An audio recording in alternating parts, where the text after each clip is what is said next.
ಆಕಾಶವಾಣಿ ಕಾರವಾರ.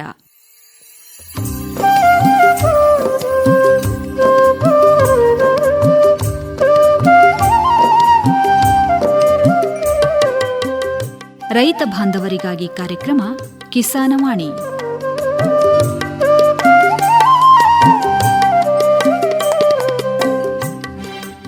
ಈ ಕಾರ್ಯಕ್ರಮದ ಪ್ರಾಯೋಜಕರು ಭಾರತ ಸರ್ಕಾರದ ಕೃಷಿ ಹಾಗೂ ರೈತ ಕಲ್ಯಾಣ ಮಂತ್ರಾಲಯ.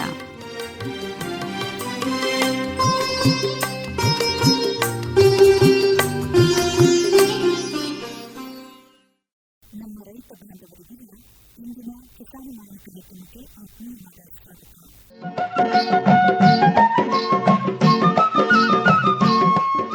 ಇಂದಿನ ಕಿಸಾನವಾಣಿಯಲ್ಲಿ ದಾಂಡೇಲಿ ತಾಲೂಕಿನ ವಿಟ್ನಾಳ್ಳಿರುವ ಸಂದೀಪ್ ಕೃಷ್ಣ ತೋರಸ್ಕರ್ ಇವರ ಹೈನುಗಾರಿಕೆ.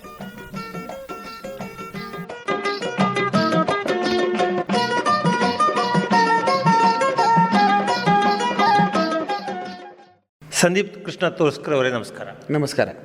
ಕೃಷಿಗೆ ಪೂರಕವಾಗಿ ಹೈನುಗಾರಿಕೆಯನ್ನು ನಿರ್ವಹಣೆ ಮಾಡುವುದು ಅಂದರೆ ಹೇಗೆ? ಕೃಷಿಗೆ ಅಂದರೆ ಅದರಿಂದ ಗೊಬ್ಬರ ಮತ್ತು ಮೂತ್ರ, ಅದರಿಂದ ಬೆಳೆಗಳು ಅತಿ ಚೆನ್ನಾಗಿ ಉತ್ಪತ್ತಿ ಬರ್ತದೆ, ರೋಗ ಕಡಿಮೆ ಆಗ್ತದೆ ಬೆಳೆಗಳಿಗೆ, ಮತ್ತು ಇಳುವರಿ ಚೆನ್ನಾಗಿ ಬರ್ತದೆ. ಮತ್ತು ರಾಸಾಯನಿಕ ಗೊಬ್ಬರ ಹಾಕಬೇಕಂತ ಅಷ್ಟೇನು ಇದಾಗೋದಿಲ್ಲ. ಸಾಮಾನ್ಯವಾಗಿ ಈಗ ಹೈನುಗಾರಿಕೆ ಅಥವಾ ಹಸು ಸಾಕಣೆಯಿಂದ ತಕ್ಷಣ ಅದು ನಷ್ಟದ ಬಾಬ್ತು ಅಂತ ಹೇಳುವಂಥದ್ದು ರೈತರು ಹೇಳುವಂಥ ಒಂದು ಮಾತು. ನಿಮ್ಮ ಅನುಭವ ಏನು ಹೇಳ್ತದೆ? ಇಲ್ಲ, ಅದನ್ನು ಸರಿಯಾಗಿ ಅದರ ಬಗ್ಗೆ ಅಭ್ಯಾಸ ಮಾಡಿ ಮತ್ತು ಸರಿಯಾಗಿ ಅದರ ಮೇಂಟೆನೆನ್ಸ್ ಮಾಡ್ಕೊಂಡು ಹೋದರೆ ಹೈನುಗಾರಿಕೆ ಲಾಸ್ ಇಲ್ಲ. ಸರಿಯಾದ ನಿರ್ವಹಣೆ ಅಂದರೆ ಏನು? ಸರಿಯಾಗಿ ಅಂದರೆ ಅದು ಒಂದು, ಈಗ ನಾವು ಒಂದು 2 ಎಮ್ಮೆ ಅಥವಾ 2 ಆಕಳ ತೊಗೊಂಡಿವಿ, ಅದನ್ನು ನಾವೀಗ 2 ಮರಿ ಹಾಕಿದ ತಕ್ಷಣ ಒಂದು ಟೈಮ್ ಹಾಲು ಖರ್ಚು ಮಾಡಿದ್ರು, ಒಂದೇ ಟೈಮ್ ಇದು ಉಳಿದ್ರೂ ಅದನ್ನು ನಮ್ಮ ಖರ್ಚಿಗೆ ಆಗ್ತದೆ. ಈಗ ಮನೆಯ ಖರ್ಚು ಬಿಟ್ಟು ಈಗ ಒಟ್ಟು ಖರ್ಚಿನ ನಾವು ಲೆಕ್ಕಾಚಾರ ಹಾಕಿದರೆ ಈಗ ಎಮ್ಮೆ ಸಾಕಣೆ ಮಾಡೋದಾಗ್ಬೋದು ಅಥವಾ ಹಸು ಸಾಕಣೆ ಮಾಡುವಂಥದ್ದಾಗ್ಬೋದು, ಒಟ್ಟು ಎಷ್ಟು ಖರ್ಚು ಬರ್ತದೆ ಅಂತ. ಈಗ 1 ಲೀಟ್ರ್ ಹಾಲಿಗೆ ನಿಮ್ಗೆ 50 ರೂಪಾಯಿ ಸಿಕ್ಕಿರಬೇಕಾಗ್ತದೋ ಅಥವಾ 30 ರೂಪಾಯಿ ಸಿಕ್ಕಿದ್ರೆ ಸಾಕಾಗ್ತದೆ? ಹೇಗೆ? ಆಕಳ ಹಾಲಿಗೆ 35 ರೂಪಾಯಿ ಸಿಕ್ಕರೆ ಸಾಕ್ತದೆ, ಮತ್ತು ಎಮ್ಮೆ ಹಾಲಿಗೆ 50ರಿಂದ 55 ಮಟ್ಟ ಸಿಗಬೇಕು ಇಳುವರಿ. ಅದರಲ್ಲಿ ಕಡೆಗೆ ಎಷ್ಟು ಸಿಗ್ತಾ ಇದೆ? ಈಗ ನಮಗೆ 40 ರೂಪಾಯಿ ಆಕಳದ್ದು ಸಿಗ್ತದೆ, 60 ರೂಪಾಯಿ ಎಮ್ಮೆ ಸಿಗ್ತದೆ. ನಾವು ಸ್ವಂತಾಗಿ ಡೆಲಿವರಿ ಮಾಡ್ತೀವಿ. ಅಂದರೆ ಮನೆಗೆ ಕೊಡ್ತೀರೋ? ಮನೆಗೆ ಡೈರಿಗೆ ಕೊಡೋದಿಲ್ಲ. ಕೊಡೋರು ನಮಗೆ ಎಮ್ಮೆ ಹಾಲು ಚಲೋ ನೋಡಿ 80 ರೂಪಾಯಿನೂ ಕೊಡ್ತಾರೆ, ಕೆಲವೊಬ್ರು 60 ರೂಪಾಯಿನೂ ಕೊಡ್ತಾರೆ. ಕ್ವಾಲಿಟಿ ನೋಡಿ ಅದು ರೇಟ್ ಹೆಚ್ಚಿಗೆ ಮಾಡಿ ಕೊಡ್ತಾರೆ. ಅಂದರೆ ಈಗ ಒಂದು ಒಳ್ಳೆಯ ಗುಣಮಟ್ಟದ ಹಾಲು ಅಂದರೆ ಹೇಗಿರಬೇಕು? ಒಂದೇ ಗುಣಮಟ್ಟದ ಹಾಲು ಅಂದರೆ ಈಗ ದನಗಳಿಗೆ ಕಾಳು ಮತ್ತು ಸೈಲೇಜ್ ಅಂತ ಈಗ ಒಂದು ಹೊಸ ಪದ್ಧತಿ ಬಂದಿದೆ. ಈಗ ನಾವು ಅದನ್ನು 2-3 ವರ್ಷದಿಂದ ಅಳವಡಿಸಿಕೊಂಡಿದ್ದೇವೆ. ಅದರಿಂದ ಯಾವುದೇ ಕಾಲಕ್ಕೂ ಅದನ್ನು ಹಸಿ ಫೀಡ್ಸ್ ಕೊಟ್ಟಂಗೆ ಆಗ್ತದೆ ದನಗಳಿಗೆ. ಕೆಲವೊಂದು ಸಲ ಮಳೆ ಜಾಸ್ತಿ ಆದಾಗ ಹುಲ್ಲು ಕೊಳತು ಹೋಗಿಬಿಡ್ತದೆ, ಭತ್ತದ ಹುಲ್ಲು ತಿನ್ಲಿಕ್ಕೆ ಅಷ್ಟು ಇಳುವರಿ ಬರುವುದಿಲ್ಲ. ಈಗ ಸೈಲೇಜ್ ಅಂತ ಪದಾರ್ಥದಿಂದ ನಾವು ಈಗ ಮೇಂಟೆನೆನ್ಸ್ ಕಂಟಿನ್ಯೂ ಕರೆಕ್ಟ್ ಇಳುವರಿಯನ್ನು ಇಟ್ಕೊಂಡು ಬಿಟ್ಟಿದ್ದೇವೆ. ಹಾಲು ಕಡಿಮೆ ಜಾಸ್ತಿ ಏನಾಗೋದಿಲ್ಲ. ಚಳಿಗಾಲದಲ್ಲಿ ಆಗಲಿ, ಮಳೆಗಾಲದಲ್ಲಿ ಆಗಲಿ, ಬೇಸಿಗೆಗಾಲದಲ್ಲಿ ಏನಾಗ್ತದೆ, ಕೆಲವೊಂದು ಸಲ ಜಾಸ್ತಿ ಮಳೆ ಆದಾಗ ಹುಲ್ಲು ಸಿಗೋದಿಲ್ಲ, ಹುಲ್ಲು ಕೊಳತು ಹೋಗ್ತದೆ. ಈಗ ಸ್ಟೋರೇಜ್ ಮಾಡಿ ಬಿಟ್ಟಿರ್ತೇವೆ ನಾವು, ಅದನ್ನು ಹುಲ್ಲನ್ನು ಯೂಸ್ ಮಾಡಿದ ಕೂಡಲೇ ದನಗಳಿಗೆ ಯಾವುದೇ ಪ್ರಾಬ್ಲಮ್ ಬರುವುದಿಲ್ಲ. ಈಗ ನೀವು ಸೈಲೇಜ್ ಮಾಡುವಂಥ ಒಂದು ವಿಧಾನ ಹೇಗೆ, ಯಾವ ರೀತಿ ಒಂದು ಸಿದ್ಧತೆ ಮಾಡ್ಕೊಳ್ತೀರಿ? ಈಗ ನಾವು ನಮ್ಮಲ್ಲಿ ಎಲ್ಲ ಮಷಿನರಿ ತಂದಿದ್ದೇವೆ. ನಾವು ಕಟಿಂಗ್ ಚಾಪ್ ಕಟ್ಟರೋದು ನಮ್ಮ ಹೈನುಗಾರಿಕೆ ಇವ್ರ ಕಡೆಯಿಂದ ತೊಗೊಂಡಿದ್ದೇವೆ, ಯಾವುದು ವೆಟನರಿ ಡಿಪಾರ್ಟ್ಮೆಂಟಿಂದ. ಅದು ಮಷಿನ್ಗಳು ಈಗ ನಾವು ಹಳೆ ಎಲ್ಲೂ ರೈತರು ಮಾಡಿದ್ದು ಅದು ಹುಲ್ಲು ಮೆಕ್ಕೆಜೋಳ ಕೊಟ್ಟರೆ ಅದನ್ನು ನಾವು ತೊಗೊಂಡು ಬರ್ತೀವಿ, ಇಲ್ಲ ನಮ್ಮಲ್ಲಿ ಮಾಡ್ತೀವಿ. ನಮ್ಮಲ್ಲಿ ಮಾಡಿದ್ದು ನಮಗೆ ಸ್ಟಾಕ್ ಆಗೋದಿಲ್ಲ. ಕೆಲವೊಂದು ಸಲ ನಮ್ಮದು ಮುಗಿದ್ದು ಖಾಲಿ ಆದ ಕೂಡಲೇ ನಮಗೆ ಇರುವುದಿಲ್ಲ. ಹಾಗಾಗಿ ನಾವು ಬೇರೆ ಕಡೆಯಿಂದ ತಂದು ಅದನ್ನು ಸೈಲೇಜ್ ಮಾಡಿ ಸ್ಟಾಕ್ ಮಾಡ್ತೀವಿ. ಒಂದೊಂದು ಸಲ ನಾವು 5-6 ಟನ್ ತಗೊಂಡ್ಬರ್ತೀವಿ. ಒಂದೇ ಸಲ ತಂದು ಒಂದು ಸ್ಟಾಕ್ ಮಾಡಿದರೆ ಒಂದು ನಮಗೆ 3 ತಿಂಗಳ 2 ತಿಂಗಳ ಆಗ್ತದೆ. ಈಗ ಸೈಲೇಜ್ ಮಾಡಲಿಕ್ಕೆ ನೀವು ಭತ್ತದ ಹುಲ್ಲು ಮಾತ್ರ ಉಪಯೋಗಿಸ್ತೀರೋ ಅಥವಾ ಈ ಇದು ಮೆಕ್ಕೆಜೋಳ, ಹಸಿ ಜೋಳ, ಸಜ್ಜಿ ಅದು ಬರೋದಿಲ್ಲ. ಮೆಕ್ಕೆಜೋಳದ ನಂಬರ್ 1 ಕ್ವಾಲಿಟಿ ಬರ್ತದೆ. ಮಾಡುವ ವಿಧಾನದ ಬಗ್ಗೆ ಹೇಳಿ, ಯಾವ ರೀತಿ ಮಾಡುವಂಥದ್ದು ಸೈಲೇಜ್? ಈಗ ಸೈಲೇಜ್, ಈಗ ಮೆಕ್ಕೆಜೋಳ ತೆನಿ ಬಿಟ್ಟ ನಂತರ ಒಂದು ಹಾಲಿನ ಕಾಳು ಹಿಡಿತದೆ. ಆ ಹಾಲಿನ ಕಾಳು ಹಿಡಿದ ನಂತರ ಅದನ್ನು ಕಟ್ ಮಾಡಿ ಒಂದು ದಿವಸದಲ್ಲಿ, ಅಂದರೆ ಇವತ್ತು ಕಟ್ ಮಾಡಿದ ನಾಳೆ ಅದು ಮಷೀನಲ್ಲಿ ಕಟ್ ಮಾಡಿ ಅದು ಸೈಲೇಜ್ ಬ್ಯಾಗ್ ಬರ್ತವೆ. 1 ಟನ್ನು, 1/2 ಟನ್ನು, 2 ಟನ್ನು, ಅದು ಪ್ಲಾಸ್ಟಿಕ್ ಸಮೇತ ಬರ್ತದೆ. ಅದರಲ್ಲಿ ಇನ್ನರ್ ಇರ್ತದೆ. ಅದನ್ನು ಪ್ಯಾಕ್ ಮಾಡಿ 40 ದಿವಸ, ಈಗ ಬೇಸಿಗೆ ಕಾಲದಲ್ಲಿ 30 ದಿವಸದಲ್ಲೇ ರೆಡಿ ಆಗ್ತದೆ ಸ್ಟೀಮಾಗಿ. ಈಗ ಚಳಿಗಾಲ ಮಳೆಗಾಲ ಇದ್ದರೆ ಇದನ್ನು ಜೋಳದ ತೆನೆನ ಕತ್ತರಿಸಿ ಹಾಕ್ಕೊಂಡ್ರೆ ಸಾಕು, ಅದರಲ್ಲಿ ಬೆಲ್ಲ ಹಾಕ್ಬೇಕಾ? ಇಲ್ಲ, ಬೆಲ್ಲಗೆಲ್ಲ ಏನಿಲ್ಲ, ಬರೇ ಉಪ್ಪು. 1 ಟನ್ನಿಗೆ ಬರೀ 2 kg ಉಪ್ಪು. ಬೆಲ್ಲಗಿಲ್ಲ ಹಾಕಿದರೆ ಇಲಿ ಲಾಸ್ ಮಾಡಿಬಿಡುತ್ತೆ. ನೀವು ಸೈಲೇಜ್ ಹಾಕಬೇಕಾದ್ರೆ ನೀವು ಏನೂ ಹಾಕ್ಕೊಡ್ಬೋದು. ಈಗ ನಾವು ಈಟಿಂಗ್ ಮಾಡ್ಲಿಕ್ಕೆ ಕೊಡಬೇಕಾದ್ರೆ ನೀವು ಸ್ವಲ್ಪ ಬೆಲ್ಲ ಏನಾದರೂ ಹಾಕ್ಕೊಡ್ಬೋದು. ಇಲ್ಲದ್ರ ಹೊರತು ಅದರಲ್ಲಿ ಏನೂ ಹಾಕ್ಲಿಕ್ಕೆ ಬೇಡ. ಉಪ್ಪು ಹಾಕೋದು ಪ್ರಿಸರ್ವೇಟಿವ್ ಥರ. ಹಾಂ, ಉಪ್ಪು ಹಾಕಿ ಸ್ಟಾಕ್ ಮಾಡಿಟ್ರೆ ಒಂದು 40 ದಿವಸ ಚಳಿಗಾಲದಲ್ಲಿ ಇಡಬೇಕು, 30-35 ದಿವಸ ಬೇಸಿಗೆಗಾಲದಲ್ಲಿ ಇಟ್ಟರೆ ಸಾಕು. ಅಂದರೆ ಅದನ್ನು ಒಂದರ ಮೇಲೆ ಒಂದು ಗೋಣಿಗೆ ಏರಿಸಿದಾಗ ಇಲ್ಲ, ಒಂದು ಲೆವೆಲ್ ಇಡಬೇಕು. ಟನ್ ಲೆಕ್ಕ ಇದು ಒಂದ್ರ ಮೇಲೆ ಬರ್ಲಿಕ್ಕೆ ಆಗುವುದಿಲ್ಲ. ನೀವು ಒಂದು 20 kg 15 kg 50 kg ಇಡ್ಬೋದು. ಅಂದರೆ ಅದನ್ನು ಹ್ಯಾಂಡಲ್ ಮಾಡಲಿಕ್ಕೆ ಚಿಕ್ಕದ ಇದ್ರೆ ಒಳ್ಳೇದಲ್ಲ ಅದು? ಇಲ್ಲ, ನಮ್ಮಲ್ಲಿ ನಾವು ಇನ್ನೊಂದು ಸಿಕ್ಕದು ಯಾವುದು ಮಾಡಿಲ್ಲ. ಬರೀ 1 ಟನ್ನಿಂದ ಒಂದು 20 ಬ್ಯಾಗ್ ಇದಾವೆ ನನ್ನ ಹತ್ರ. 1 ಟನ್? ಹಾಂ, 1 ಟನ್. ಈಗ ನನ್ನ ಸದ್ಯ ನೀವು ಅಲ್ಲೇ ಎಂಟ್ರಿ ಬಂದಿದ್ರೆ ನಾನು ಹೇಳ್ತಿದ್ದೆ, ತೋರಿಸಿ ಬಿಡ್ತಿದ್ದೆ. ಅದು 1 ಟನ್ನದು ತಂದಿದ್ದೆ ನಾನು ಬ್ಯಾಗ್.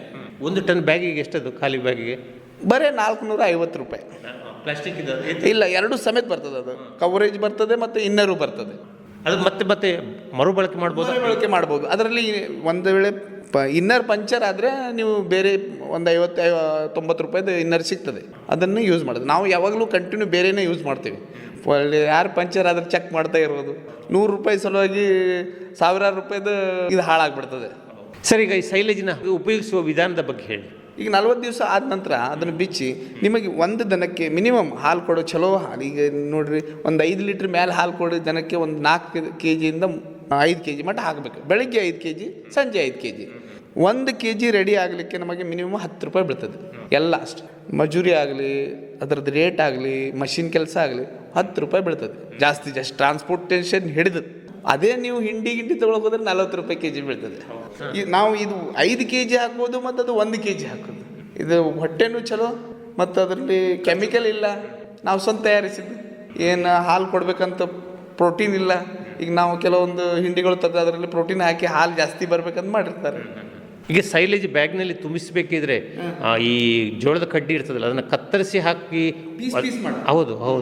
ಅದರಲ್ಲಿ ನೀರಿನ ಪಸೆ ಇರಬಾರ್ದಾ? ಹೇಗೆ? ನೀರಿನ ಅಂಶ ಇರಬೇಕು. ಸಾಧಾರಣ ಹಸಿ ಪದಾರ್ಥ ಇರಬೇಕು. ಹಾಂ, ಜಾಸ್ತಿ ಇಲ್ಲ, ಒಂದು ಸ್ವಲ್ಪ ಹಸಿ ಪದಾರ್ಥ ಇರಬೇಕು.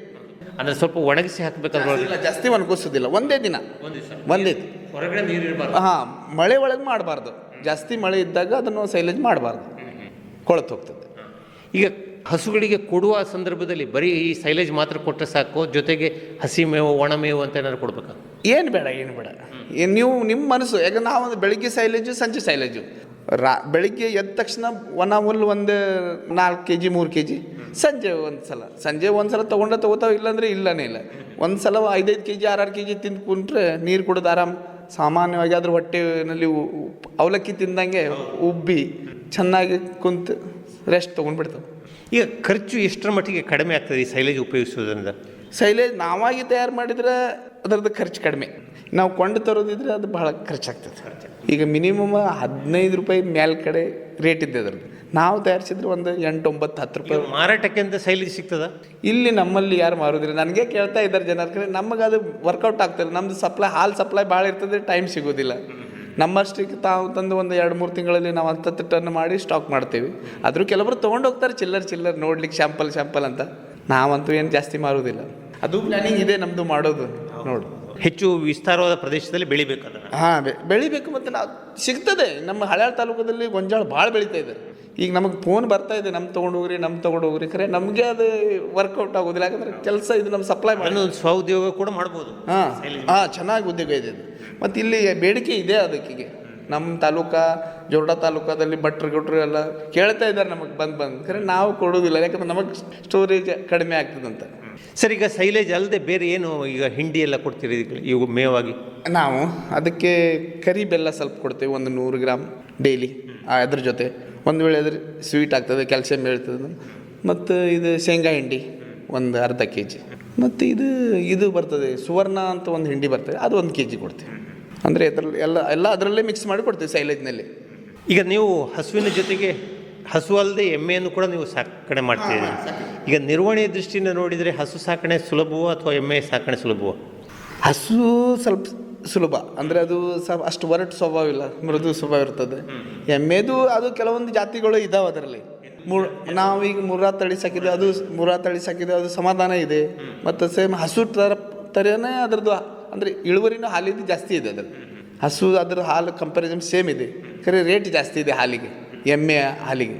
ಆಮೇಲೆ ಕೃತಕ ಗರ್ಭಧಾರಣೆಗೆ ಸಂಬಂಧಿಸಿದಾಗ ಏನೇನು ಸಮಸ್ಯೆ ಬರ್ತದೆ? ಅಂದರೆ ನಾನು ತಿಳಿ ಆರ್ಟಿಫಿಷಿಯಲ್ ಇನ್ಸಮಿನೇಷನ್ ಮಾಡಿಸ್ತಿರಲ್ಲ, ಅದಕ್ಕೆ ಸಂಬಂಧ ಗಬ್ಬ ಕಟ್ಟುವಲ್ಲಿ ಏನಾದರೂ ಸಮಸ್ಯೆ ಉಂಟಾಗ್ತದೆ ಹೇಗೆ? ಕೆಲವೊಂದು ದನಗಳಿಗೆ ಆಗ್ತದೆ. ಈಗ ಹೊಸದಾಗಿ ಗರ್ಭ ಕಟ್ಟಬೇಕಾದ್ರೆ ಕೆಲವೊಂದು ಚೀಲ ಗರ್ಭದಲ್ಲಿ ಸಣ್ಣ ಇರ್ತದೆ, ಅವಾಗೆಲ್ಲ ಮೊಳಕೆ ಎಲ್ಲ ಕೊಟ್ಟು ಇದು ಮಾಡಬೇಕಾಗ್ತದೆ. ಇಲ್ಲಾಂದರೆ ಈಗ ಏನಾಗ್ತದೆ, ನಾವು ಹೋರಿ ಬಿಟ್ಟ ನಂತರ ಕೆಲವೊಂದು ಹಿಡ್ದೆ ನ್ಯಾಚುರಲ್ ಕ್ರಾಸಿಂಗ್ ಆಗ್ತದೆ ಇವಾಗ? ಹಾಂ, ನ್ಯಾಚುರಲ್ ಕ್ರಾಸೇ ಇದೆ ನಮ್ಮದು, ನ್ಯಾಚುರಲ್ ಕ್ರಾಸೇ. ಗರ್ಭಧಾರಣೆ ಮಾಡೋದಿಲ್ವಾ? ಇನ್ನು ಕಡಿಮೆ ಅರ್ಜೆಂಟ್ ಟೈಮ್ ಎಲ್ಲಾದ್ರೂ ಹೋರಿ ಸಿಗಲಿಲ್ಲ ಅಂದರೆ ಇಲ್ಲ, ನ್ಯಾಚುರಲ್ ಕ್ರಾಸೇ. ನೀವು ಎತ್ತನ್ನು ಅಂದರೆ ಸಾಕ್ತೀವಿ. ಹಾಂ, ಮತ್ತು ನಮ್ಮದು ಇದಾವೆ ಖರೆ ತಳಿ ನೋಡಿ, ಗೀರ್ ತಳಿ ಬೇರೆ ಬೇರೆ ತಳಿ ಇದ್ದಿದ್ದು ತೊಗೊಂಬರ್ತೀವಿ. ಗೀರ್ ತಳಿ ತೊಗೊಂಬರ್ತೀವಿ. ಮತ್ತು ಈಗ ನಮಗೆ ಮುರ್ರಾ ಎಮ್ಮೆಗೆ ಬೇರೆ ಕಡೆ ಹೋಗಿ ಕೃತಕ ಕ್ರಾಸಿಂಗ್ ಮಾಡಿ ಬರ್ತೀವಿ. ಅದು ಎಷ್ಟು ದೂರ ತಗೊಂಡು ಹೋಗ್ತೀರಿ ಇದನ್ನು? ನಾವು ಇಲ್ಲಿಂದ ಹಳೆಯಾಳ ಹೌಗಿ ಒಂದು 25 ಕಿಲೋಮೀಟ್ರ್ ಹೋಗ್ತೀವಿ. ಮಿನಿಮಮ್ ಒಂದು 2,500-3 ಸಾವಿರ ರೂಪಾಯಿ ಖರ್ಚು ಬರ್ತದೆ. ಖರೆ ಅದು ಕರೆಕ್ಟ್ ಆಗ್ತದೆ, ಫಿಕ್ಸಡ್. ಈಗ ಕೃತಕ ಗರ್ಭಧಾರಣೆ ಮಾಡಿದಲ್ಲಿ ಗಬ್ಬ ನಿಲ್ಲದೇ ಇರುವಂಥ ಒಂದು ಸಮಸ್ಯೆ ಬರ್ತದ? ಕೆಲವೊಂದು ಸಲ ಬರ್ತದೆ. ನಾವು ಏನಾಗ್ತದೆ, ಇದು ಫುಡ್ ಒಳಗೆ ನಾವು ಏನು ಹಾಲು ಜಾಸ್ತಿ ಕೊಡ್ಬೇಕಂತ ನಾವು ಏನು ಗಿಂಜಾಳ ಹಿಂಡಿ ಜಾಸ್ತಿ ಕೊಟ್ಟರೆ ಹೀಟ್ ಜಾಸ್ತಿ ಆಗಿ ಗರ್ಭ ಫೇಲ್ ಆಗೋದು ಚಾನ್ಸಸ್ ಇದ್ದೇ ಇರ್ತದೆ 1-2-3 ತಿಂಗಳೊಳಗೆ. ಆಮೇಲೆ ಈಗ ಕರು ಹಾಕಿದ ನಂತರ ಈ ಕರುಗಳ ಒಂದು ಪಾಲನೆ ಪೋಷಣೆ ಅಂದರೆ ಏನೇನು ಮಾಡಬೇಕು? ಕರುಗಳ ಪಾಲನೆ ಅಂದರೆ ಈಗ ನಾವು ಅದಕ್ಕೆ ಮೇನ್ ಅಂದರೆ ಮೊದಲನೇ ಹಾಲನ್ನು ಚೆನ್ನಾಗಿ ಕುಡಿಸ್ಬೇಕು. ಫಸ್ಟ್ ಗಿನ್ನದ ಹಾಲು ಅದನ್ನು ಚೆನ್ನಾಗಿ ಕುಡಿಸಿ ಒಂದು 7 ದಿನ ಮಟ್ಟ ಒಂದೇ ಲೆವೆಲ್ ಹಾಲು ಕೊಟ್ಟು, ಈಗ ನಾವೆಲ್ಲ ಕರುಗಳಿಗೆ ಹಾಲು ಕುಡಿಸೋದೇ ಸಿಸ್ಟಮ್ ಇದೆ, ಎಲ್ಲ ಕರುಗಳು ಇದಾವೆ ನಮ್ಮಲ್ಲಿ. ಅಂದರೆ ಮಿನಿಮಮ್ 7 ದಿನದ ನಂತರ ಅದಕ್ಕೆ ಜಂತಿನ ಔಷಧ ಕೊಟ್ಟು ಆನಂತರ ನೀವು ತೆಗಿಲಿಕ್ಕೆ ಹಾಲಿಲ್ಲ, ಹಾಲು ಬಿಟ್ರೂ ಕುಡಿದ್ರೂ ಹಜಮ್ ಆಗ್ತದೆ. ಇಲ್ಲ 7 ದಿವಸ 8 ದಿವಸ ಮತ್ತು ಅದು ಕರೆಕ್ಟೇ ಹಾಲು ಕೊಡಬೇಕು. ಇಲ್ಲಾಂದರೆ ಜಾಸ್ತಿ ಆಗಿ ಅದರಲ್ಲಿ ಇದು ಪ್ರೋಟೀನ್ ಭಾಳ ಇರ್ತದೆ, ಜಂತಿಗಿಂತಾಗಿ ಸತ್ತು ಹೋಗ್ಬಿಡ್ತಾವೆ. ಇಲ್ಲಾಂದರೆ ಅದ ನಂತರ ನೀವು ಎಷ್ಟು ಹಾಲು ಕೊಟ್ಟರೆ ಜಂತಿನ ಔಷಧ ಕೊಟ್ಟ ನಂತರ 1 ಲೀಟ್ರ್ 1/2 ಲೀಟ್ರ್ ಹೆಚ್ಚಿಗೆ ಆದ್ರೂ ಅದು ಕಂಟ್ರೋಲ್ ಆಗಿ ಕರುಗಳು ಒಂದು 3 ತಿಂಗಳ ನಂತರ ಜಂತಿದ ಔಷಧ, 6 ತಿಂಗಳ ನಂತರ 12 ತಿಂಗಳ ನಂತರ ಹಿಂಗೆ ಜಂತಿನ ಔಷಧ ಕೊಡ್ತಾ ಇದ್ರೆ ಅದು ಕರೆಕ್ಟ್ ಇರ್ತದೆ. ಈಗ ಜಂತುನಾಶಕ ಔಷಧಿ ಕೊಡದೆ ಹೋದರೆ ಏನೇನು ಸಮಸ್ಯೆಗಳು ಬರ್ತವೆ? ಇಂಪ್ರೂವ್ಮೆಂಟ್ ಆಗೋದಿಲ್ಲ, ಗರ್ಭಧಾರಣೆಗೆ ಪ್ರಾಬ್ಲಮ್ ಆಗ್ತದೆ, ಹೆಲ್ತ್ ಸರಿ ಇರೋದಿಲ್ಲ, ಕೂದಲು ಇದ್ರ ಥರ ಇರ್ತದೆ, ನಾಯಿ ಥರ ಕೂದಲು ಅಂದರೆ ಇದು ಉದುರು ಇರ್ತದೆ. ಹಿಂಗೆಲ್ಲ ಪ್ರಾಬ್ಲಮ್ ಆಗಿ ಕರುಗಳು ಬೆಳವಣಿಗೆ ಚೆನ್ನಾಗಿ ಆಗೋದಿಲ್ಲ. ಸಾಮಾನ್ಯವಾಗಿ ಈಗ ಕಡಸೆಲ್ಲ 1.5 ವರ್ಷ ಅಥವಾ 2 ವರ್ಷದ ಒಳಗಡೆ ಅದು ಗರ್ಭಧಾರಣೆ 2.5 ವರ್ಷದಲ್ಲಿ ಗರ್ಭಧಾರಣೆ ಆಗಲೇಬೇಕು, ಇಲ್ಲ ನಷ್ಟವಾಗ್ತದೆ ಬೆಳವಣಿಗೆ.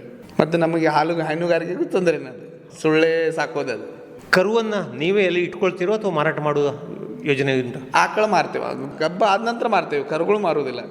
ಹಾಂ, ಯಾಕೆ ಅದು? ನಾವು ಅದರದ್ದು ಬೆಳವಣಿಗೆ ಅದು ಹೆಂಗೆ ಅದರದ್ದು ಇದಿದೆ, ಅದು ಯಾವ ಥರ ಬೆಳೆದಿದೆ ಅಂತ ನೋಡಲಿಕ್ಕೆ ನಾವು ಇದನ್ನು ತಗೋತೀವಿ ಸುಲಗ. ಈ ಸಾಮಾನ್ಯವಾಗಿ ಮೊದಲ ಕರು ಹಾಕೋ ಸಂದರ್ಭದಲ್ಲಿ ಇಳುವರಿ ಕೂಡ ಕಡಿಮೆ ಇರ್ತದೆ, ಹಾಲು ಇದ್ರೂ ಅದರದಲ್ಲಿ ತಿಳಿದು ಬಿಡ್ತದೆ ನಮಗೆ. ಮೊದಲನೇ ಸುಲಗದಲ್ಲಿ ಏನು ಮಾಡ್ತದಪ್ಪ ಅಂತ ತಿಳಿದು ಬಿಡ್ತದೆ. ಎಷ್ಟು ಸಿಗ್ತದೆ ಹಾಲು ಸುಲಗಿಗೆ? ಈಗ ಒಳ್ಳೆ ತಳಿ ಇದ್ರೆ ಮಿನಿಮಮ್ 6-7 ಲೀಟ್ರ್ ಸಿಗ್ತದೆ ನಮಗೆ. ಈಗ ನಾವು ಸಪ್ಲೈ ಹಾಲು ಮಾಡೋದ್ರಿಂದ ನಮಗೆ ಜಾಸ್ತಿ ಇಳುವರಿ ಹಾಲು ಬಂದರೆ ಇದಾಗೋದಿಲ್ಲ. ಮಿನಿಮಮ್ 7 ಲೀಟ್ರ್ 10 ಲೀಟ್ರ್ ಒಳಗಡೆನೇ ಇರಬೇಕು. ಒಂದು 10-12 ಲೀಟ್ರ್ ಹಾಲು 15 ಲೀಟ್ರ್ ಹಾಲು ಹೋದರೆ ಆ ಕಸ್ಟಮರ್ಗಳಿಗೆ ಸ್ವೀಟ್ ಆಗೋದಿಲ್ಲ, ಮತ್ತು ಅದನ್ನು ತಗೊಳ್ಳೋಕೆ ವ್ಯಾಪಾರವೂ ನಮ್ಮಲ್ಲೇ ಆಗೋದಿಲ್ಲ, ಡೈರಿಗೆ ಹಾಕೋದಿಲ್ಲ. ನಮ್ಮದು ಒಂದು 100-150 ಕಸ್ಟಮರ್ ಇದ್ದಾರೆ. ಸ್ವೀಟು ಬರಬೇಕು, ತಿನ್ನಲಿಕ್ಕೂ ಅದ್ರದ್ದು ಇದು ಬರಬೇಕು, ರುಚಿ ಇರಬೇಕು. ಈಗ HF ಕ್ರಾಸ್ ಮಾಡಿದರೆ ಒಳ್ಳೇದು ಅಥವಾ ಬೇರೆ ತಳಿ? ಯಾವುದೂ ಇಲ್ಲ, ಪೂರ್ತಿ ಜರ್ಸಿ ಕ್ರಾಸ್ ತಳಿ, ಗೀರ್ ಕ್ರಾಸ್ ತಳಿ, ದೇಶಿ ಕ್ರಾಸ್ ತಳಿ, ಯಾವುದು ಜರ್ಸಿ. HF ಯಾವುದೂ ಇಲ್ಲ, ಜರ್ಸಿ. ಈ ಜರ್ಸಿ ಹಾಲಿಗೂ ಎಮ್ಮೆ ಹಾಲಿಗೂ ಏನು ವ್ಯತ್ಯಾಸ? ಇದ್ರ ಸ್ವಲ್ಪ ತೆಳುಗೆ ಬರ್ತದೆ ಜರ್ಸಿ ಹಾಲು, ಫ್ಯಾಟು ಇರ್ತದೆ, ಹಾಗೇನಿಲ್ಲ. ಖರೆ ಅದು ಸ್ವಲ್ಪ ತೆಳು ಬರ್ತದೆ. ಮತ್ತು ಈಗ ಎಮ್ಮೆ ಹಾಲಿಗೆ ಸ್ವಲ್ಪ ದಪ್ಪ ಬರ್ತದೆ, ಫ್ಯಾಟ್ ಜಾಸ್ತಿ ಇರ್ತದೆ, ಸ್ವೀಟು ಜಾಸ್ತಿ ಇರ್ತದೆ. ಮಕ್ಕಳ ಡೈಜೆಷನ್ ಆಗೋದಿಲ್ಲ ಮಕ್ಕಳಿಗೆ, ನೀರೆಲ್ಲ ಡೈಜೆಷನ್ ಆಗೋದಿಲ್ಲ ಮಕ್ಕಳಿಗೆ, ಗಿಪ್ಪ ಆಗಲಿ ಚಲೋ. ಇದು ಆಕಳ ಹಾಲೆ ತಳಿಯಿಂದ ಆಗೋದಿಲ್ಲ, ಜರ್ಸಿ ಅದು ಆಕಳಿಂದ ಅಷ್ಟು ಕಪ್ಪ ಆಗೋದಿಲ್ಲ. ಒಟ್ಟು ಎಷ್ಟು ಹಸುವನ್ನು ಸಾಕತ್ತೀರಿ ನೀವು? ನಿಮ್ಮ ಹಟ್ಟಿಯಲ್ಲಿ ಎಷ್ಟಿದೆ ಹಸು? ಈಗ ನಮ್ಮಲ್ಲಿ ಹಾಲು ಕೊಡೋದೇ ಒಂದು 7-8 ಇದಾವೆ ಹಸು, ಮತ್ತು 3 ಎಮ್ಮೆ ಹಾಲು ಕೊಡ್ತಾವೆ. ಮತ್ತು ಹಾಗೆ ದೊಡ್ಡ ಸಣ್ಣ ಕರುಗಳು ಒಂದು 25 ಟೋಟಲ್ ಇದಾವೆ. 25. ಇದರ ನಿರ್ವಹಣೆ ಮಾಡಲಿಕ್ಕಂತ ಎಷ್ಟು ಜನ ಇದ್ದಾರೆ? ಯಾರೂ ಇಲ್ಲ, ನಾವು ಮನೆಯವರೇ ಎಲ್ಲರೂ. ಹಾಂ. ಹೇಗೆ ಸಮಯದ ಒಂದು ಹೊಂದಾಣಿಕೆ ಮಾಡ್ತೀರಿ ನೀವು? ನಾವೇನು ಬೆಳಿಗ್ಗೆ ಒಂದು 2 ತಾಸು ಕೆಲಸ ಎಲ್ಲರೂ ಮಾಡ್ತಾರೆ, ಆನಂತರ ಶಾಲೆಗೆ ಹೋಗೋರು ಶಾಲೆಗೆ ಹೋಗ್ತಾರೆ, ಕಾಲೇಜ್ ಹೋಗೋರು ಕಾಲೇಜ್ ಹೋಗ್ತಾರೆ, ಮಧ್ಯಾಹ್ನ ಒಳ್ಳೆ ನಮ್ಮಲ್ಲೇ ಮೇಂಟೆನೆನ್ಸ್ ಮಾಡ್ಕೋತೀವಿ. ಮತ್ತು ಸಂಜೆ ಬಂದಂದ್ರೆ ಮತ್ತು ಗ್ರೂಪಾಗಿ ಮತ್ತೆ ಮೇಂಟೈನ್ ಮಾಡಿಬಿಡ್ತೀವಿ. ಸಂಜೆಗೆ 1-2 ತಾಸು, ಬೆಳಿಗ್ಗೆ ಸಂಜೆ 2 ತಾಸಿನಲ್ಲಿ ಕೆಲಸ ಮುಗಿದ್ಬಿಡ್ತೀವಿ. ಈಗ ಹಾಲು ಕರೆಯುವುದಕ್ಕೆ ಮೆಷಿನ್ ಅಂತ ಏನಾರು ಉಂಟಾ? ಇಲ್ಲ, ಏನೂ ಇಲ್ಲ, ಇನ್ನು ಮಟ್ಟ ತೊಗೊಂಡಿಲ್ಲ, ಬರೀ ಕೈಲಿ. ಈ ಕೈಯ ಬದಲಿಗೆ ಮೆಷಿನ್ ಒಳ್ಳೇದು ಅಂತ ಅನ್ಸುತ್ತೆ. ಯೂಸ್ ಮಾಡಿದರೆ ಕರುಗಳ ಬೆಳವಣಿಗೆ ಆಗೋದಿಲ್ಲ. ಹಾಲು ಅದಕ್ಕೆ ನಾವು ಲಿಮಿಟ್ಲೇನೆ ಕೊಡ್ತೀವಿ. ಅವು ಏನು ಮಾಡ್ತಾವೆ, ಹಸುಗಳು ತನ್ನ ಪ್ರೀತಿಯಿಂದೂ ಹಾಲು ಬಿಡ್ತಾವೆ. ಹಸುಗಳು ತನ್ನ ಪ್ರೀತಿಯಿಂದ ಕರುಗಳಿಗೆ ಹಾಲು ಮತ್ತೆ ಎಕ್ಸ್ಟ್ರಾ ಬಿಡ್ತಾವೆ. ಈಗ ನಾವೇ ತೆಗಿತಾ ಹೋದರೆ ಹಸುಗಳಿಗೆ ಹಾಲು ಕಡಿಮೆ ಆಗ್ತದೆ. ಸರ್, ಈಗ ಆರೋಗ್ಯಕ್ಕೆ ಸಂಬಂಧಪಟ್ಟ ಹಾಗೆ ಏನೇನು ಸಮಸ್ಯೆಗಳು ಬರ್ತವೆ ಹಸುಗಳಲ್ಲಿ? ಹಸುಗಳಲ್ಲಿ ಈಗಂತೂ ಹೊಸ್ದಾಗಿ ಒಂದು ಜಾಸ್ತಿ ದೊಡ್ಡ ಬಿಮಾರಿ ಅಂದರೆ ಲಂಪಿ ಅಂತ ಒಂದು ಇದೆ. ನಮ್ಮ ಏರಿಯಾದಲ್ಲಿ ಬಂದೇ ಇದೆ ಅದು. ಖರೆ ನಾವು ಅದರ ಬಗ್ಗೆ ಮೇಂಟೆನೆನ್ಸ್ ಎಲ್ಲ ವ್ಯಾಕ್ಸಿನ್ ತೊಗೊಂಡಿದ್ದೇವೆ. ಕೆಲವೊಂದು ಕೀಟನಾಶಕಗಳನ್ನು ಯೂಸ್ ಮಾಡಿ, ಮೇನ್ ಅದು ಕೀಟನಾಶಕದಿಂದ ಬರೋದು ಜಾಸ್ತಿ. ಅಂದರೆ ಮತ್ತು ಇದು ಸೊಳ್ಳೆಗಳ ಜಾಸ್ತಿ, ಅದು ಸೊಳ್ಳೆಗಳಿಂದ ಹರಡ್ತದೆ. ಅದನ್ನು ಕೊಟ್ಟಿಗೆಯಲ್ಲಿ ನಿಯಂತ್ರಣ ಇಟ್ಕೋಬೇಕು. ಬೇರೆ ಯಾವುದು ಬಿಮಾರಿ ನಮ್ಮಲ್ಲಿ ಎಷ್ಟು ಜಾಸ್ತಿ ಇಲ್ಲ. ಈ ಕಾಲುಬಾಯಿ ಜ್ವರ ಲಸಿಕೆ ಎಲ್ಲ ಕೊಡ್ತೀವಿ ಪ್ರತಿ ವರ್ಷ. ಕಾಲುಬಾವಿ, ಗಂಟಲು ಬಾವಿ ಪ್ರತಿ ವರ್ಷ ಲಸಿಕೆ ಕೊಡ್ತೀವಿ. ಜಂತುನಾಶಕನು ಕರುಗಳಿಗೆ ದೊಡ್ಡ ಎಮ್ಮೆಗಳಿಗೂ ಕೊಡ್ತೀವಿ. 1 ವರ್ಷಕ್ಕೆ ಒಂದ್ಸಲ ಒಂದು ಕೊಡ್ತೀವಿ. ಈಗ ಎಮ್ಮೆಗಳಲ್ಲೆಲ್ಲ ಈ ಗರ್ಭಧಾರಣೆ ಸಮಸ್ಯೆ ಎಲ್ಲ ಬರೋದಿಲ್ವ, ಅಥವಾ ಅದನ್ನು ಕೂಡ ಕ್ರಾಸ್ ಮಾಡಿಸ್ತಾರೆ? ಹೇಗೆ ಕ್ರಾಸ್ ಮಾಡ್ತೀವಿ? ಹೌದು, ಕ್ರಾಸ್ ಮಾಡ್ತಾರೆ. ಹೌದು. ಕೋಣಗಳಿರ್ತವೆ, ಕೋನ ಅಲ್ಲಿ ಈಗ ನಮ್ಮದು ಇಲ್ಲಿ ಹಳ್ಯಾಳದಲ್ಲಿ 2 ಇದಾವೆ ಕೋನ. 3 ತಳಿಗೆ ಕೋನನೇ ಕ್ರಾಸ್ ಮಾಡಿದರೆ ಚಲೋ ಸಕ್ಸಸ್ಫುಲ್ ಆಗ್ತದೆ. ಈ ಇನ್ಸಿಮಿಷನ್ 3 ಸಲ ಮಾಡೋದು 500 ರೂಪಾಯಿ ಖರ್ಚು ಮಾಡೋದು ನಿಲ್ಲೋದಿಲ್ಲ. ಅದೇ ಒಂದೇ ಸಲ 1-2,500 ಖರ್ಚು ಮಾಡಿದ್ರೆ ಟೆನ್ಷನ್ ಇಲ್ಲ. ಈಗ ಕರುವಿನ ಜೊತೆಗೆ ಹಸುವನ್ನು ಮಾರಾಟ ಮಾಡೋದಿದ್ರೆ ಒಂದು ಪ್ಯಾರಿಗೆ ಎಷ್ಟು ಕೊಡ್ತವೆ? ಈಗ ಹಾಲಿನ ಇದ್ರ ಮೇಲೆ ರೇಟ್ ಆಗ್ತದೆ ತಳಿ. ಈಗ ಫಸ್ಟ್ನೇ ಸುಲಗದ ತಳಿ ಒಂದು 6 ಲೀಟ್ರ್ ಹಾಲಿದ್ರೆ ಒಂದು 35-40 ಸಾವಿರ ರೂಪಾಯಿ ಮಟ್ಟ ಹೋಗ್ತದೆ ಜರ್ಸಿ. ಈಗ ಮುರ್ರಾ ಜಾತಿ ತಳಿ ಅಂದರೆ ಒಂದು ಫಸ್ಟೇ ಸುಲಗ ಬಿಡಿ 2ನೇ ಸುಲಗಿಗೆ ಅಂದ್ರೆ 70-75 ಸಾವಿರ. ಮಿನಿಮಮ್ 7 ಲೀಟ್ರ್ ಹಾಲಿರ್ಬೇಕು, 6-7 ಲೀಟ್ರ್ ಮುರ್ರಾ ತಳಿಗೆ. ಜರ್ಸಿ ಹಾಕೋಕ್ಕೆ ಒಂದು 7-8 ಲೀಟ್ರ್ ಹಾಲಿದೆ ಅಂದ್ರೆ 45-50 ಸಾವಿರ ಮೇಲೆ ಹೋಗ್ತದೆ. ಆಮೇಲೆ ಈಗ ಇವುಗಳಿಗೆ ಇನ್ಶೂರೆನ್ಸ್ ಅಂತ ಏನಾದ್ರು ಮಾಡಿಸ್ತಾರೆ ನೀವು? ಏನು ಮಾಡಿಲ್ಲ, ಲೋನ್ಗೇನು ಏನಿಲ್ಲ ಅಂತ ಅವಶ್ಯಕತೆ ಬರಲಿಲ್ಲ ನಿಮಗೆ? ನಿಮಗೆ ಏನೂ ಒಂದಿಲ್ಲ, ಮಾಡಲೇ ಇಲ್ಲ. ಮತ್ತು ಅದ್ರ ಲೋನ್ ಮೇಲೆ ತೊಗೊಂಡೇ ಇಲ್ಲ. ನಾವು ಸ್ವಂತ ಬಿಸ್ನೆಸ್ ಮಾಡಿ ಹೊಲದಲ್ಲಿ ಸ್ವಂತ ತೊಗೊಂಡು ಸ್ವಂತ ವ್ಯಾಪಾರ ಮಾಡೋಕ್ಕೆ ಚಾಲೂ ಮಾಡಿದ್ದೇವೆ. ಕೊನೆಯ ಪ್ರಶ್ನೆ ಅಂತಂದರೆ, ಈಗ ಹಸುಗಳ ಸ್ವಚ್ಛತೆ ಆಗ್ಬೋದು ಅಥವಾ ಹಟ್ಟಿಯ ಸ್ವಚ್ಛತೆ ಆಗ್ಬೋದು, ಮತ್ತು ಈ ಗೊಬ್ಬರ ಗಂಜಲ ಇದರ ಒಂದು ವಿಲೇವಾರಿ ಇಲ್ಲ. ಗೊಬ್ಬರದ ಗುಂಡಿಗಳಿದ್ದಾವೆ, ಅದನ್ನು ಗೊಬ್ಬರನೂ ತೆಗೆದುಹಾಕ್ತೀವಿ. ಮತ್ತು ಯೂರಿನ್ ಒಂದು ಟ್ಯಾಂಕ್ ಇದೆ, ಸೆಪ್ಟಿಕ್ ಟ್ಯಾಂಕ್ ಥರ ಸಣ್ಣ. ಅದು ಯೂರಿನ್ ಒಂದು ಟ್ಯಾಂಕಲ್ಲಿ ಸ್ಟಾಕ್ ಆಗ್ತದೆ. ನಿಮಗೆ ಬೇಕಾದರೆ ಯೂಸ್ ಮಾಡ್ಬೋದು, ಯಾರು ರೈತರು ಬೇಕಾದ್ರೆ ಒಯ್ಬೋದು. ಇಲ್ಲಾಂದ್ರೆ ಮತ್ತದು ಓವರ್ಫುಲ್ಲಾಗಿ ತಿಪ್ಪಿ ಗುಂಡಿಗೆ ಹೋಗ್ತದೆ, ಸಗಣಿ ಗುಂಡಿಗೆ ಹೋಗ್ತದೆ. ಈ ಕೆಲವರು ರೈತರು ತೊಗೊಂಡು ಹೋಗ್ತಾರೆ ನಮ್ಮಲ್ಲಿ ಬಂದು ಬ್ಯಾರಲ್ ತುಂಬಿಕೊಂಡು. ಸೊಳ್ಳೆ ದೊಣ್ಣೆಗಳೆಲ್ಲ ಬರೋದಿಲ್ಲ? ಇಲ್ಲ, ಇದು ಪ್ಯಾಕ್ ಇದೆ. ಅಲ್ಲ, ಈಗ ಹಟ್ಟಿಯಲ್ಲಿ ಅಂದರೆ ದನ ಕೊಟ್ಟಿಗೆಯಲ್ಲಿ ಎಲ್ಲ ಪ್ರತಿ ವಾರ ಒಂದ್ಸಲ ಗಿನೆಲ್ ಹಾಕಿ ತೊಳಿತೀವಿ, ಎಲ್ಲ ಕ್ಲೀನ್ ಮಾಡಿ ಇಡ್ತೀವಿ. ವಾಷಿಂಗ್ ಡೈಲಿ ಇರ್ತದೆ. ಎಮ್ಮೆಗಳು ತೊಳಿತಾ ಇರಬೇಕು. ಯೂಸ್ ಮಾಡಬೇಕಿದು ಪಿನೇಲ್ ಬುಟಾಕ್ಸ್ ಅಂತ ಬರ್ತದೆ, ಇವರು ವೆಟ್ನರಿ ಅವ್ರದ್ದು. ಅದನ್ನು ವಾರದಲ್ಲಿ ಒಂದ್ಸಲ ಯೂಸ್ ಮಾಡಬೇಕು. ಇಲ್ಲಾಂದ್ರೆ ಇದು ಸೊಳ್ಳೆ ಇದು ಅಗರಬತ್ತಿ ಅದು ಬರ್ತಾವೆ, ಒಂದ್ಸಲ ಹಚ್ಚಬೇಕು. ಇವುಗಳಿಗೆ ಸ್ನಾನ ಮಾಡಿಸುವ ಅವಶ್ಯಕತೆ ಬಗ್ಗೆ ಹೇಳಿ. ಸ್ನಾನ ಅಂದರೆ ಮಾಡಲೇಬೇಕಂದ್ರೆ ಇಲ್ಲ, ಪ್ರತಿ ದಿವಸ ಮಾಡ್ಬೋದು, ವಾರದಲ್ಲಿ 1-2 ಸಲನೂ ಮಾಡ್ಬೋದು. ಎಮ್ಮೆಗಳಿಗಂದ್ರೆ ಜನವರಿ ನಂತರ ಪ್ರತಿದಿನ ಮಾಡಿಸ್ಬೇಕು. ಜನವರಿ ನಂತರ ಪ್ರತಿದಿನ ಮಾರ್ಚ್ ಮಟ್ಟ, ಜೂನ್ ಮಟ್ಟ ಮಾಡಿಸ್ಲೇಬೇಕು ನೀರಿನಲ್ಲಿ. ಆಮೇಲೆ ಈಗ ಸರಾಸರಿ ಇಳುವರಿ ಎಷ್ಟು ಬರ್ತದೆ, ಹಾಲಿನ ಇಳುವರಿ ಒಂದು ದಿನಕ್ಕೆ? ನಾವೀಗ ನಮ್ಮಲ್ಲಿ 70 ಲೀಟ್ರ್ ಹಾಲಿದೆ. ನಂದು ಸ್ವಂತದ್ದು ಒಂದು 7-8 ಹಸು ಇದೆ, ಕರೆಯುವಂಥದ್ದು 5 ಹಸು ಇದ್ದಾವೆ, 4 ಎಮ್ಮೆ ಇದ್ದಾವೆ. ಅದು ಗಬ್ಬು ಇದ್ದಾವೆ ಅದರಲ್ಲಿ.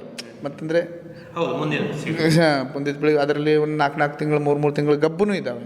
ಮತ್ತು ಇದು ನಮ್ಮ ಹೈನುಗಾರಿಕೆ ಇದು ಮೊದಲನೇ ಪಾಯಿಂಟ್. ಅಂದರೆ ಗರ್ಭಧಾರಣೆ ಮೇನ್ ಮಹತ್ವದ ಪಾಯಿಂಟ್. ಗ್ಯಾಪ್ ಇರಬಾರ್ದು. ಈಗ 2 ತಿಂಗಳ ನಂತರ 1-2 ತಿಂಗಳ ಈತನೇ ಇರಬೇಕು ಆಕಳುಗಳು. ಇಲ್ಲಾಂದರೆ ಈ 6 ತಿಂಗಳ ಇದು ಬಿಟ್ಟ ನಂತರ ಮತ್ತು 1-2 ತಿಂಗಳು ಬಿಟ್ಟು ಹಿಂಗೆ ಇದ್ರೆ ಅದು ಬಿಸ್ನೆಸ್ ನಡೆಯೋದಿಲ್ಲ. ಪ್ರತಿ 2 ತಿಂಗಳಲ್ಲಿ 1-2 ಆದರೆ ಈಲೇಬೇಕು, ಮರಿ ಹಾಕಲೇಬೇಕು. ಒಟ್ಟಿನಲ್ಲಿ ಹಸು ಸಾಕಣೆಯಿಂದ ನಿಮಗೆ ನಷ್ಟ ಅಂತೂ ಇಲ್ಲ? ಇಲ್ಲ. ನಾವು ಅದರಿಂದ ಭಾಳ ಇಂಪ್ರೂವ್ ಆಗಿ ಸ್ವಂತ ದುಡಿಬೇಕು, ಅದಕ್ಕೆ ತಕ್ಕಂತೆ ನಡಿಬೇಕು. ಹಸುಗಳಿಗೆ ಪಾಪ ಯಾವುದು ಟೈಮಿಗೆ ಏನು ಮಾಡಬೇಕು ಅದು ಬೇಕು. ಒಳ್ಳೆಯದು ಸಂದೀಪ್ ಕೃಷ್ಣ ಅವರೇ. ಹೈನುಗಾರಿಕೆಯನ್ನು ಭಾಳ ವ್ಯವಸ್ಥಿತವಾಗಿ ಮಾಡಿಕೊಂಡು ಬಂದಿದ್ದೀರಿ. ಅದರಲ್ಲೂ ಒಂದು 20-25 ಹಸುಗಳ ಜೊತೆಗೆ ಎಮ್ಮೆಯನ್ನು ಕೂಡ ನೀವು ಸಾಕಣೆಯಿಂದ ಮಾಡ್ತಾಯಿದ್ದೀರಿ. ನಿಮ್ಮ ಅನುಭವನ ಹಂಚಿಕೊಂಡಿದ್ದಕ್ಕಾಗಿ ಧನ್ಯವಾದಗಳು. ನಮಸ್ಕಾರ. ನಮಸ್ಕಾರ ಸರ್.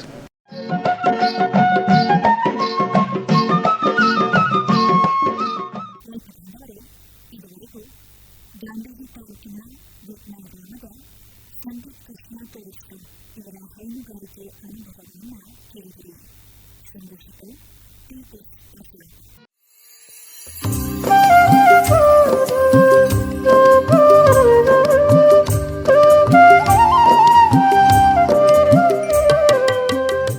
ಟಿ. ಇದುವರೆಗೆ ಕಿಸಾನವಾಣಿ ಕಾರ್ಯಕ್ರಮ ಪ್ರಸಾರವಾಯಿತು.